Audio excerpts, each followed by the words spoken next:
Hi there. So my name's Michael Lever. I work for my own business, M Lever Limited, in partnership with LifeSearch. So they're one of the biggest protection brokers in the UK. My journey to understand neurodiversity with my family, it started when my eldest was born early. He was born at 26 weeks, and we knew literally from the word go that he was probably going to have special needs, and that those would develop as he grew older. And it really opened up a whole new world when he was diagnosed with autism, global development delay. And in that sort of journey, we started meeting sort of healthcare professionals, other families. And with that whole journey, we learned to spot things, learning basic Makaton to help his speech and development. 5 years later, though, we had our second. And again, we weren't expecting it at all, but because he was born on time, no sort of indication. But from age one, we knew that he would have some needs as well. And again, that completely opened up a whole new sort of world of things like genetic testing, and it really started to think about ourselves. And myself and my wife, we both realized quite early on, when we started thinking about the sort of genetics, when we're talking to the doctors and realizing that there's a good chance we've been masking our own neurodiversity all of our lives. My wife just literally got her diagnosis, and I'm currently in the process of getting my diagnosis. But when we sat down and went through all the questions, it was so obvious to both of us that we were probably going to be on the spectrum somewhere. And I think growing up, had this idea of being different. In my case, being a massive geek, obsessing over things. But I think back when we were growing up, people were just so easy to brush over those things. So it's been a whole new world that it's opened us up to with special schooling, all those things. But it's been amazing to learn, and more than anything, learn more about myself as a person and as a neurodiverse individual. Sort of gearing my business towards neurodiversity, I think started when I was actually at my previous job, working for a restaurant business as a general manager. And it really started to make me think that disabilities, neurodiversity, it just needs to be normalized across all industries better. I think the more and more people without neurodiverse attributes need to be educated. And I think for businesses to take ownership of this, the better. Previously, I championed a bit of training across the whole business at that company, to teach all of the management basic British Sign Language, to just be able to give them some skills. Initially, it was an idea to help communicate with deaf customers, but also I kind of pointed out, actually, there's so many people that might have neurodiverse attributes, children that don't speak.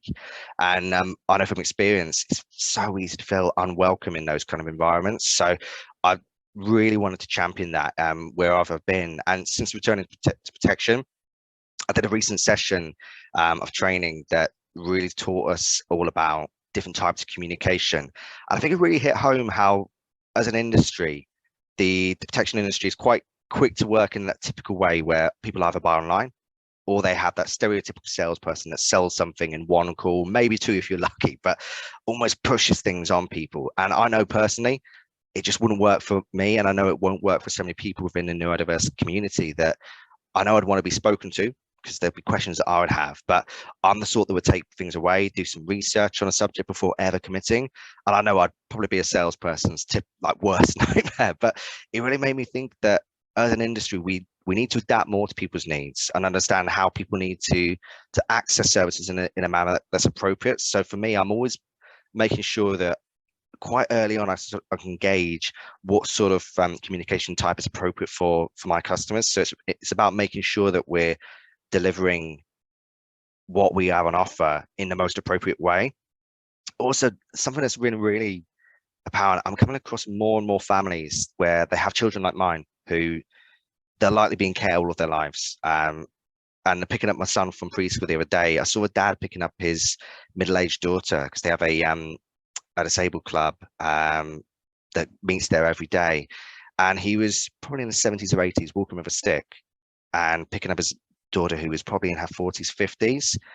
And it really hit home that I think it doesn't cover the sort of protection that we're offering. It often doesn't cover sort of the needs that families like ours will have.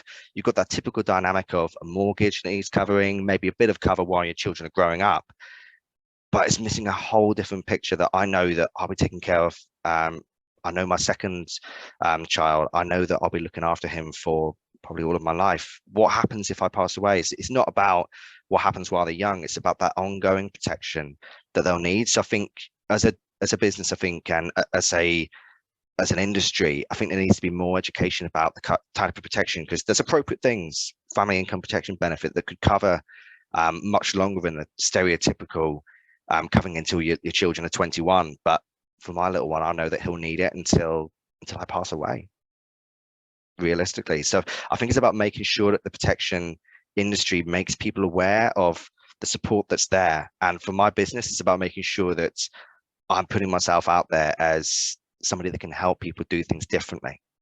That it's not just about putting things in to compare the market and just looking for a mortgage policy. It's about really adapting our protection to meet the needs of people where they need it the most, which for families like ours, it's so much more complex and so much more specific. And I think making sure that we're there to help people.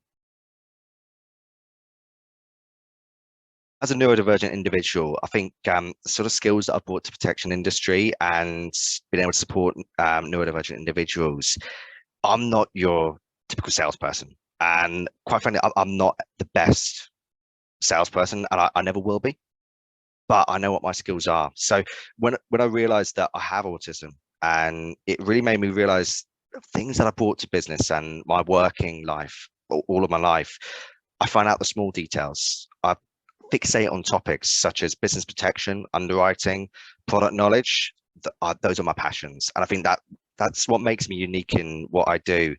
Everybody that I work with knows if they have any questions or something that they don't know, there's a good chance I'll know it, or I'll know where to find the information.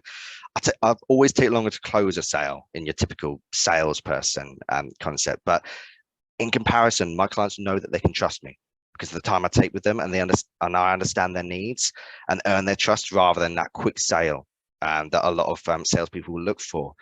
And I think more people in the neurodiverse community should feel empowered to know what their skills are and put themselves out there with a chance to succeed. So autism has never hindered me. I work differently to others, but that's what makes a business unique and successful, having amazing minds coming together to do better.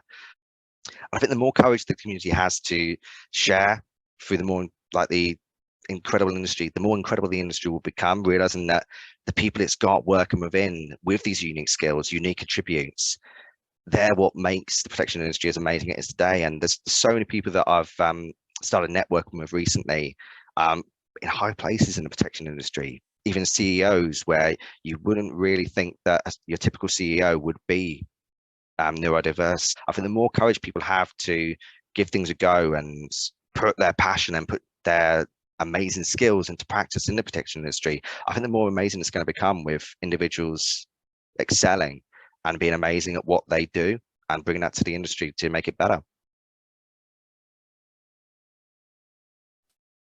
So anything else I'd want to add for people that are, I suppose, earlier in their journey, or think they may be, or scared to unmask? I think for me, it's about that confidence, with which I know is hard to say, confidence for some people, but about being aware that there's no judgment anymore. I think it's becoming so much more normal and so much more accepted, with businesses adapting the way they do things and being aware. And I think that old concept, when I was growing up, I think these sort of things would have been, I suppose, called a disability, which I'm still trying to get out of the habit of calling these sort of things a disability. It's not. And for me, it's been really empowering to realize that it's just it's who I've always been, and it's who we've always been. So there's no things that we're having to mask or unmask. It's just about accepting who we are and putting it out there. And I think people will be more accepting than you realize. And for a lot of people, it actually starts them asking questions. One of my colleagues recently just actually opened out and explained, and it just made so much sense, realizing, yeah, I wish I'd spotted that sooner and spoken to them about it. So there's so many people out there that might be in a similar situation to you. So stepping forwards and having the courage to start that journey, it won't change anything. It will just, if anything, it's just going to make you understand yourself better, and other people understand you better. And it will open up some amazing conversations. I guarantee that.